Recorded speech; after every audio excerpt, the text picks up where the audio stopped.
সম্প্রতি সামাজিক যোগাযোগ মাধ্যম ফেসবুকে জাতীয় নাগরিক পার্টির অন্যতম মুখ্য সংগঠক সার্জিস আলম প্রধান উপদেষ্টা ডক্টর ইউনূসকে নিয়ে একটি স্ট্যাটাস দেন, যেখানে ডক্টর ইউনূসকে 5 বছরের জন্য নির্বাচিত সরকারের প্রধানমন্ত্রী হিসেবে দেখার আকাঙ্ক্ষার কথা জানান তিনি।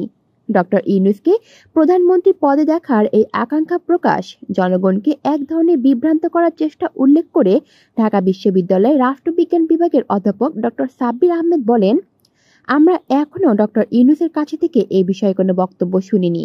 না দিলে আমরা মনে করি এ বিষয়ে ডক্টর ইউনূসেরও একটি পরিকল্পনা আছে। এ সময় সার্জিসদের ডক্টর ইউনূসের লোক বলে উল্লেখ করেন এই রাজনৈতিক বিশ্লেষক। সার্জিসের ইচ্ছে ব্যাপারে এনসিপি এখনো কোনো আনুষ্ঠানিক বক্তব্য দেয়নি।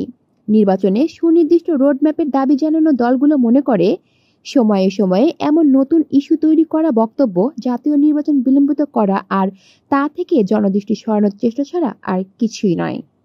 কলি শিকদার, বাংলা নিউজ নেটওয়ার্ক।